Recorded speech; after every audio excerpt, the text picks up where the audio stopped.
Class 7 students, എല്ലാവരും സുഖമായിട്ടിരിക്കുന്നു എന്ന് വിശ്വസിക്കുന്നു. അടിപൊളിയായിട്ട് എക്സാംസ് ഒക്കെ എഴുതുമെന്ന് വിശ്വസിക്കുന്നു. നിങ്ങൾ എല്ലാവരും ഉഷാറാണ്, ഫുൾ പവറിലാണ്. എക്സാംസ് ഒക്കെ തകർക്കുകയാണെങ്കിൽ ഒരു കമന്റ് ലീവ് ചെയ്യാൻ അലൻ സാറിന് അറിയാൻ ആഗ്രഹമുണ്ട് നിങ്ങളുടെ എങ്ങനെയുണ്ട് എക്സാം സീസൺ ഒക്കെ പോകുന്നതെന്ന്. ഓക്കെ, അപ്പോൾ നിങ്ങൾക്ക് എല്ലാവർക്കും വളരെ ഇമ്പോർട്ടൻ്റ് ആയി 2 പ്ലാൻ പറയാൻ വേണ്ടിയിട്ടാണ്. നിങ്ങൾക്ക് ചിലവർക്ക് ഓക്കെ ഇൻഡിപെൻഡൻറ്റ് സ്കൂളുള്ളവർക്ക് ഇംഗ്ലീഷ് എക്സാം ഉണ്ട്, ഓക്കെ നാളെയാണ് വരുന്നത്. ആൻഡ് മാത്സ് എക്സാം ഉണ്ട് അറ്റാച്ച് സ്കൂളുള്ളവർക്ക് അല്ലേ. അപ്പോൾ ഇൻഡിപെൻഡൻറ്റ് സ്കൂളും അറ്റാച്ച് സ്കൂളും നിങ്ങൾക്ക് എന്താണെന്ന് അറിയാലോ. അപ്പോൾ നിങ്ങൾ ഏത് എക്സാമാണ് അറ്റൻഡ് ചെയ്യണമെന്ന് അറിയാലോ. നിങ്ങൾ ടൈം ടേബിൾ ഒക്കെ നോക്കുക, പേരൻസിനോടോ ടീച്ചേഴ്സിനോടോ ഫ്രണ്ട്സിനോടോ ആരെങ്കിലും ഒന്ന് കൺഫേം ചെയ്യുക. ഓക്കെ, അപ്പോൾ ഇംഗ്ലീഷുകാർക്കും മാത്സുകാർക്കും നമ്മൾ 2 സെപ്പറേറ്റ് പ്ലാൻ ഉണ്ട് ഫുൾ മാർക്കിന് വേണ്ടിയിട്ട്. അപ്പോൾ നിങ്ങൾ ആരും പേടിക്കേണ്ട, എക്സാമിനർ ഉണ്ട്. ഓക്കെ, അപ്പോൾ എല്ലാ ലൈവുകളും പ്രോപ്പറായിട്ട് അറ്റൻഡ് ചെയ്യാൻ മറക്കരുത്. ഒരു കമന്റ് ലീവ് ചെയ്ത മക്കളെ, നിങ്ങൾ നാളത്തെ മാത്സ് എക്സാമിന്റെ ഇംഗ്ലീഷ് എക്സാം ഫുൾ മാർക്ക് ഉറപ്പിക്കുന്നുള്ള കുട്ടികൾ കമന്റ് ലീവ് ഫുൾ മാർക്ക് ഉറപ്പ്. ഓക്കെ, ഉറപ്പിക്കുക, അവിടെ എഴുതി വെക്ക്.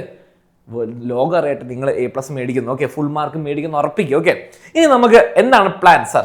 Plan is very simple. നിങ്ങൾക്ക് ഇംഗ്ലീഷുകാർക്കുള്ള പ്ലാൻ ആദ്യം പറഞ്ഞുതരാം, ഇൻഡിപെൻഡൻറ്റ് സ്കൂളുള്ളവർക്ക്. ഓക്കെ, അപ്പം മക്കളെ നിങ്ങൾക്ക് ഇംഗ്ലീഷ് ആണ് നാളത്തെ എക്സാം. 19-ാം തീയതി ഇംഗ്ലീഷ് എക്സാം ഉണ്ട്. അപ്പം നമ്മൾ എന്ത് ചെയ്യുന്നത്, 18-ാം തീയതി നിങ്ങൾ കാണുന്നുണ്ട് sir English grammar and writing. Sir grammar and writing ഉള്ളിയാണോ സർ? അപ്പം ചാപ്റ്ററും പോയമോ ആര് പഠിപ്പിക്കും? എന്താണ് ചെയ്യേണ്ടത്? കൃത്യമായിട്ടൊരു കിടിലൻ പ്ലാൻ പറഞ്ഞുതരാം. നിങ്ങൾക്ക് ഇന്ന് നമ്മൾ വൈകുന്നേരം 7:30 ഗ്രാമർ ആൻഡ് റൈറ്റിംഗ് പഠിപ്പിക്കും. ഓക്കെ, ആ റൈറ്റിംഗ് ചെയ്യുമ്പോൾ ആവശ്യത്തിനുള്ള ചാപ്റ്ററിന്റെ കാര്യങ്ങളും പറഞ്ഞുതരും. ഇനി നാളെ രാവിലെ 5 മണിക്ക് മോർണിംഗ് ബൂസ്റ്റർ ഉണ്ട്. ആ ചാപ്റ്റേഴ്സും പോയതിന് പെട്ടെന്ന് റിവിഷൻ, പെട്ടെന്ന്. ഓക്കെ, നിങ്ങൾക്ക് എക്സാമിന് ആവശ്യമുള്ളതനുസരിച്ച്. ഓക്കെ, കാരണം എന്താണെന്ന് ഞാൻ പറഞ്ഞത് മക്കളെ, നിങ്ങളുടെ ഈ വർഷത്തെ എക്സാം പേപ്പർ എനിക്ക് കിട്ടി. നിങ്ങളുടെ എക്സാം എഴുതാൻ പോകുന്നതല്ല, ഇൻഡിപെൻഡൻറ്റ് സ്കൂളിൻ്റെ അല്ല, പക്ഷേ അറ്റാച്ച് സ്കൂളിൻ്റെ ഇംഗ്ലീഷ് എക്സാം കഴിഞ്ഞു അല്ലേ, നിങ്ങൾക്കറിയായിരിക്കും. അപ്പോൾ ആ പേപ്പറും കഴിഞ്ഞ വർഷങ്ങളിലെ പേപ്പർ നമ്മൾ നോക്കുമ്പോൾ ചാപ്റ്ററും പോയതിനെക്കാട്ട് ഇമ്പോർട്ടൻ്റ് റൈറ്റിങ്ങും ഗ്രാമറും. ഓക്കെ, അപ്പോൾ റൈറ്റിങ്ങും ഗ്രാമറും ഇമ്പോർട്ടൻ്റ് ആണ്. ചാപ്റ്ററും പോയും പഠിക്കരുതെന്നല്ല, ചാപ്റ്റർ ഇമ്പോർട്ടൻ്റ്. കാരണം ചാപ്റ്ററിലെ ഒരു ക്യാരക്ടർ എഴുതുന്ന ലെറ്ററിനെ പറ്റിയിട്ടുണ്ടാവും, ചാപ്റ്ററിലെ ഒരാളുടെ ഫീലിങ്സിനെ പറ്റി കോൺവെർസേഷൻ ഉണ്ടാവും, അങ്ങനത്തെയൊക്കെ ഉണ്ട്. അപ്പോൾ ചാപ്റ്ററിലെ ക്യാരക്ടർ അറിയാൻ കഥ അറിഞ്ഞിരിക്കണം അല്ലേ. അറ്റാച്ച് സ്കൂളിലുള്ള കുട്ടികളൊന്ന് കമന്റ് ചെയ്ത് പറഞ്ഞത് യെസ് സാർ, യെസ് സാർ എന്ന് പറഞ്ഞാൽ ബാക്കിയുള്ളവർക്ക് മനസ്സിലാവും ആ കൂടുതലും ചാപ്റ്റർ എന്താണ് റൈറ്റിംഗ് ഗ്രാമർ വരിക, ചാപ്റ്റർ അറിഞ്ഞിരിക്കണം എന്ന്. ഒന്ന് യെസ് സാർ എന്ന് കമന്റ് ചെയ്യുക. അറ്റാച്ച് സ്കൂൾ എക്സാം എഴുതിയവർക്കറിയാം. അപ്പോൾ നിങ്ങൾ ചെയ്യേണ്ടത്, ഇൻഡിപെൻഡൻറ്റ് സ്കൂളുകാരെ ചെയ്യേണ്ടത്, ഇന്നിപ്പോൾ കുറച്ചുകൂടി സമയമുണ്ടല്ലോ, ലൈവിന് മുൻപൊക്കെ, ലൈവ് കഴിഞ്ഞിട്ട് കുറേ സമയമുണ്ട്, ലൈവിന് മുൻപുണ്ടല്ലോ, നിങ്ങൾ ഓടിച്ച് പോൾ പോയംസ് ഓടിച്ച് വിടുക. ഇത് ഞാൻ 2 ആഴ്ച മുമ്പ് എടുത്തൊരു ലൈവാണ്, അടിപൊളി ലൈവാണ്, എല്ലാ പോയംസും ഉണ്ട്. അതൊന്ന് ഓടിച്ച് പോയി കാണുക, നിങ്ങളുടെ ഡ്യൂട്ടിയാണെന്ന് ഓടിച്ച് കാണാം. കൂടുതൽ ഇമ്പോർട്ടൻറ്റ് ഇയാളാണ് നമ്മുടെ ഓൾ ചാപ്റ്റേഴ്സ്. ഇത് അത്യാവശ്യം നല്ല ഇമ്പോർട്ടൻ്റ് ആണ്. പോയംസ് സമയം കിട്ടിയില്ലെങ്കിലും കുഴപ്പമില്ല, ഇതാണ് ഫസ്റ്റ് നിങ്ങൾ ചെയ്യേണ്ടത്. എല്ലാം ചാപ്റ്റേഴ്സ് ഓടിച്ച് കാണുക. കാരണം ഓരോ ചാപ്റ്ററിൽ നിങ്ങൾ പറഞ്ഞേ യെല്ലോ അംബ്രല്ലയിലെ ക്യാരക്ടേഴ്സിന്റെ പേരെന്ന് പറയാം. ദ യെല്ലോ അംബ്രല്ലയിലെ ക്യാരക്ടേഴ്സിന്റെ പേര് കമന്റ് ചെയ്യാം. ഇങ്ങനെ ക്വസ്റ്റ്യൻ വരാം. ചിലപ്പോൾ പറയില്ലേ യെല്ലോ അംബ്രല്ലയിൽ ഇയാൾ ലെറ്റർ എഴുതിയത് ഇയാൾക്കാണ്, എന്താണ് ലെറ്റർ? അപ്പം നിങ്ങൾക്ക് അറിയണം ആ ചാപ്റ്ററിൽ എന്താ നടന്നത്. അപ്പം ചാപ്റ്റർ അറിയാം. അപ്പം ചാപ്റ്റർ നിങ്ങൾ ഓടിച്ച് നിങ്ങൾ തന്നെ കാണണം കേട്ടോ. ഓടിച്ച് ഇന്ന് തന്നെ നിങ്ങൾ കാണാം, പഠിച്ച് സെറ്റാവുക. എന്നിട്ട് നമ്മൾ വൈകുന്നേരം 7:30 മീറ്റ് ചെയ്യുന്നു, നമ്മൾ റൈറ്റിംഗ് ആൻഡ് ഗ്രാമർ ചെയ്യുന്നു. രാവിലെ ഒരു പെട്ടെന്ന് നമ്മൾ റിവൈസ് ചെയ്ത് പോകുന്നു. ഇത് ഇംഗ്ലീഷുകാർക്കുള്ള പ്ലാൻ.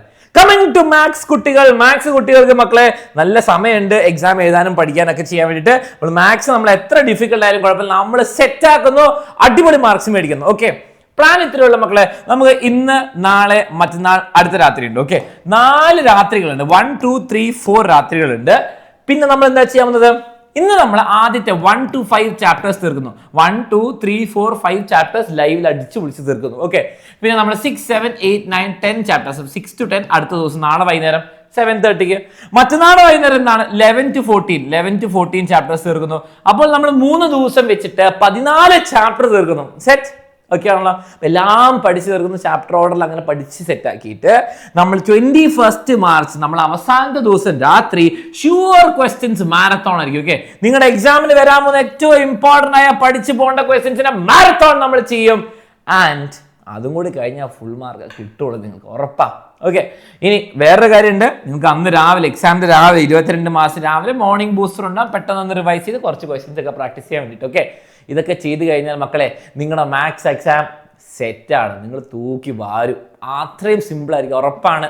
ഓക്കെ, നിങ്ങളുടെ ഇംഗ്ലീഷ് എക്സാം ഇൻഡിപെൻഡൻ്റ് ആർക്കും സെറ്റ് ആയിരിക്കും. ഓക്കെ, ലൈവുകളിൽ വരാൻ മറക്കരുത്, ലൈവുകളിൽ പ്രോപ്പർ അറ്റൻഡ് ചെയ്യാൻ മറക്കരുത്. പിന്നെ മക്കളെ, നിങ്ങൾ എല്ലാവരും അടുത്ത വർഷം എങ്ങോട്ടാണ് പോകുന്നത്? 8ാം ക്ലാസ്സിൽ ആദ്യം മുതൽ അടിപൊളിയായിട്ട് പഠിച്ച് സെറ്റ് ആക്കാൻ വേണ്ടിയിട്ട് എക്സാമിനറുടെ ബാച്ചിൽ നിങ്ങൾക്ക് ജോയിൻ ചെയ്യാം. ആദ്യം മുതൽ നമ്മൾ ഫുൾ സെറ്റായിട്ട് പഠിക്കും. ശ്രദ്ധിക്കേണ്ട കാര്യം എന്താണ് മക്കളെ? 8ാം ക്ലാസ്സിലേക്ക് അടുത്ത വർഷം സിലബസ് മാറുന്നുണ്ട്. ഓക്കെ, 7ാം ക്ലാസ്സിൽ നിങ്ങൾക്ക് ഈ വർഷം അറിയാലോ സിലബസ് മാറി, അതേപോലെ 8ാം ക്ലാസ് സിലബസ് മാറുന്നുണ്ട്. അപ്പോൾ നമ്മൾ സൂക്ഷിച്ച് പ്രോപ്പറായിട്ട് പഠിക്കണം.